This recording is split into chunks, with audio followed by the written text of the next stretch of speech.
After a breakout turn as the enigmatic Princess Lily in the 1985 cult fantasy film Legend, Mia Sara became an icon to a whole generation as Ferris Bueller's beautiful and coolly sophisticated girlfriend, Sloane Peterson, in the 1986 classic Ferris Bueller's Day Off. But where did she go after that? From a career in poetry to true love Muppet style, here's a look at what really happened to Mia Sara. Making of a legend. Though she seems like a natural in front of the camera, Sara has always been something of a reluctant star, revealing in an interview that her first love has always been writing. I always wanted to be a writer. I think I have a sort of exaggerated respect for the written word, I think, probably.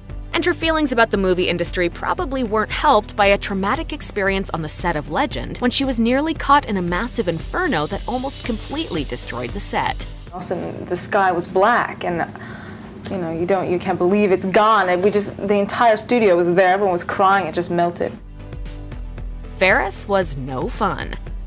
The fire on set of Legend wasn't the only bummer Sara experienced early in her career. Even though Ferris Bueller's Day Off is considered one of the best feel-good message movies of any era, Sara told Games Radar that making it wasn't nearly as much fun as watching it. Of the main cast, I was the only actual adolescent, so unfortunately for me, it was like having your most awkward adolescent year forever memorialized. The cast were all lovely, but mostly my experience was feeling very out of my depth and, flailing. That's just the honest truth. I wish I could say it was a lot of fun, but it wasn't for me.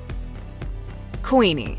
In 1987, right after playing Sloane Peterson, Mia Sara made waves by starring in Queenie, an ABC miniseries based loosely on the life of actress Merle Oberon. Unfortunately, critics weren't too kind to either the project as a whole or Sara in particular, with the New York Times saying, "Clearly an enormous effort was expended. That's what makes the result all the more distressing, if not deplorable." Miss Sara gives the role of Queenie a good try, but is clearly out of her element. But despite both the critics and the fact that she fell ill with sunstroke during filming, Sara actually told the Chicago Sun that she treasured the experience of working alongside stars like Kirk Douglas. "Not only is Queenie beautiful and has many special moments, but I'll probably never get a chance to play a role like this again anytime soon. Roles for women my age rarely cover as much ground as this did."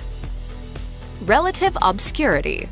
Though Sara was a rising star in the 80s, you know what they say, what goes up must come down. Sara continued making movies throughout the 90s, but her most prominent post-Ferris role was probably as Jean-Claude Van Damme's love interest in the 1994 low-budget cult classic Time Cop. And beginning in 2002, she also gained further geek cred among the Comic-Con crowd by playing Harley Quinn in the short-lived CW series Birds of Prey. Over the past 2 decades, though, the Legend star's infrequent acting roles have mostly been back in the realm of fantasy, with appearances in 2001's Jack and the Beanstalk: The Real Story, 2002's Lost in Oz, and as Princess Langwidere in the 2011 miniseries The Witches of Oz. It goes to show that starting out as a princess just might mean royalty fringe benefits for the duration of one's career. Muppet love.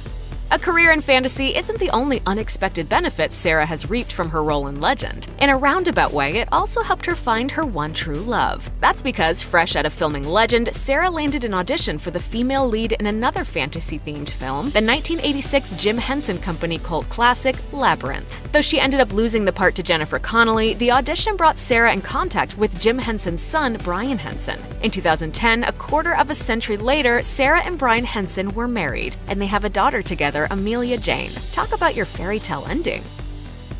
Not your high school girlfriend. 3 decades after becoming a household name as a high school student in Ferris Bueller, Sara has settled into a life of semi-obscurity, telling Glamour in 2009 that even people who recognize her often can't figure out why. "Most of the time, people think they went to high school with me." And that seems to suit her just fine, as Sara told the Volga that she never felt acting was her true calling. "It was something I felt I could do, and I needed to work, and I got lucky at the get-go. However, I was never going to be the kind of actress I admire because I just didn't have the drive for the process." So what is she up to now? Well, as Sara puts it on her website, she's finally recovered her senses and returned to her first love, writing poems and essays with titles like Not Your High School Girlfriend. Sorry, Ferris. Looks like Sara has decided to take more than just the day off this time.